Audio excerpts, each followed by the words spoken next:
মন্ত্র নিলেই তুমি সিদ্ধি হয়ে যাবে, মন্ত্র নিলেই তুমি গুরুশ্রী পাদপদ্মের কৃপা পেয়ে যাবে, মন্ত্র নিলেই তুমি রাধারানী পেয়ে যাবে, একদম না। পূজা করলেই তুমি ধর্ম অর্থ কাম মোক্ষ চতুর্বর্গ সিদ্ধি পাবে, একদম না। তোমার সাধনা চাই, বলো না গো রাধে রাধে। তোমার পরিশ্রম চাই, তোমার কার্য চাই। সেই কার্য কতটুকু করছো, কত একাগ্র হয়ে করছো, তার উপর নির্ভর করবে।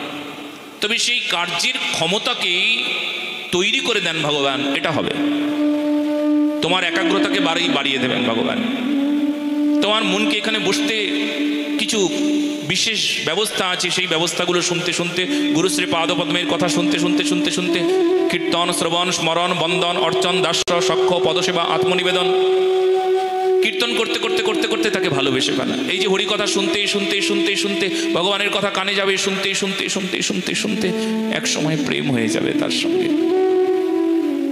কত লোকের হয়েছে প্রেম, শুনতে শুনতে ভালোবাসা হয়ে যাবে।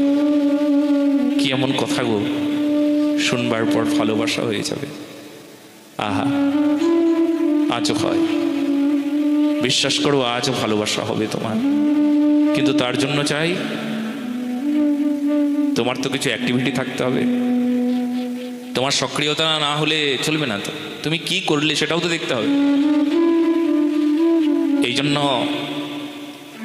তোমার পরিশ্রম কতটুকু, তুমি কতটুকু কার্য করছো, কতটুকু পরিশ্রম করছো, সেটা দেখতে হবে। তোমার মনকে সুস্থ করবার জন্য একটা বিশেষ পরিশ্রম গো।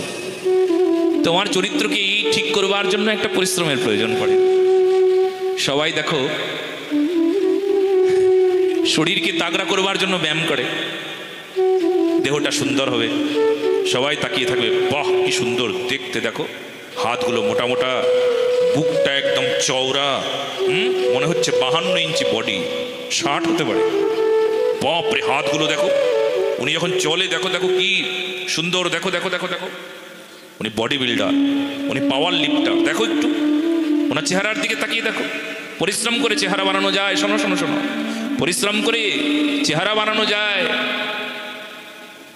কিন্তু চরিত্র বানানোর জন্য একটা বিশেষ পরিশ্রম আছে, সেই দিকে মানুষের ধ্যান নাই, বলো না গো রাধে রাধে। তোমার মনকে শুদ্ধ সুন্দর করবার জন্য যে তোমার প্রয়াস, সেই প্রয়াসের কথাই আমাদের শাস্ত্র বলে।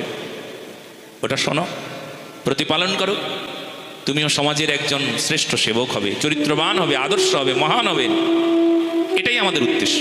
তোমার মনকে শুদ্ধ সুন্দর করবার জন্য যে তোমার প্রয়াস, সেই প্রয়াসের কথাই আমাদের শাস্ত্র বলে। ওটা শোনো, প্রতিপালন করো, তুমিও সমাজের একজন শ্রেষ্ঠ সেবক হবে, চরিত্রবান হবে, আদর্শ হবে, মহান হবে, এটাই আমাদের উদ্দেশ্য।